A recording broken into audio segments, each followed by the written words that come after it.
Happy Sunday. It is meal prep time in my kitchen, and I'm going to show you a few things so you can be successful with meal prep. I just prepped a ton of things, about an hour and a half.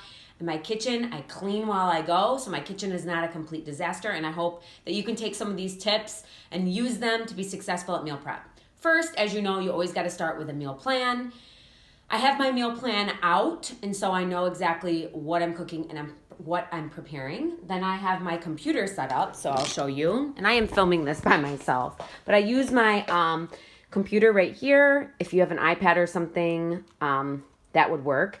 But so then I can just look at the recipes while I go. And I usually start with my breakfast, and then I just move on to my snacks for the week, and then I move on to my lunches for the week, and then I move on to anything I prep for dinner. So the first thing I prepped was my overnight oats that I'm having 3 days a week. The other 2 days I'm drinking my Shakeology.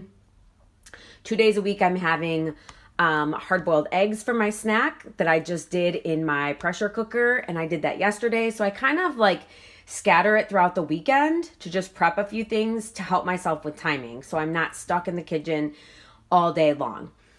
It takes me about 3 to 4 minutes to make these overnight oats, and then they just go right into the fridge. 2 of the days I'm having Honeycrisp apple. The other 3 days I'm going to be having some vegetables, and so I just always cut and clean my vegetables. These have already been cleaned as well, always as I'm just going. It's really important to just bag them, so you can just bag it, take it and go. So you're not doing that in the morning, because that's just another minute or two process. I have everything so it's prepared and ready to go right from the beginning of my day.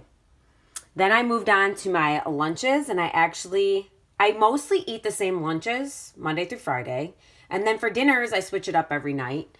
And then sometimes I'll have leftovers, but for this week, I made Greek, I think they're called Greek chicken bowls, meal prep bowls. And so it was just chicken that I just diced up and used a recipe that was very easy, and just put it in my pressure cooker for 15 minutes, and that cooked. While that was cooking, I was preparing the cucumbers, tomatoes, and onions, and just chopping all that up. And then I made just a quick Greek yogurt tzatziki sauce. And then pretty much put all that in the fridge, and then when the chicken was done, I just assembled them quickly. And then I also I love these meal prep bowls from Amazon. I made my husband some salads for the week, and I like them. I put ham and turkey and egg and then cheese on one side, and then that helps the lettuce from going bad. A lot of people ask me questions of how you keep salads fresh. That's one way. And then last but not least, this is a taco chili that's going in the crock pot tomorrow, but it's just easier if I prepare it ahead of time. So then I can just throw everything in the crock pot tomorrow morning, because I have a late night meeting on Mondays. And then I like to just throw everything in a crock pot. So then when I get home from work, dinner is already ready. So literally this took me about an hour and a half. I cleaned my kitchen as I went. Here's my pressure cooker. Here's my computer. This is what my kitchen looks like. It's not glamorous. It's not beautiful, but it works. If you have any questions, please feel free to reach out. I've got lots of different recipes. It doesn't always have to start out like this in the beginning. If you're overwhelmed by this whole process, start by cutting and cleaning your vegetables and maybe making a breakfast and a lunch, and then you can kind of go from there. It gets easier as time goes. You guys, have a good Sunday. Reach out if you have any questions. Bye.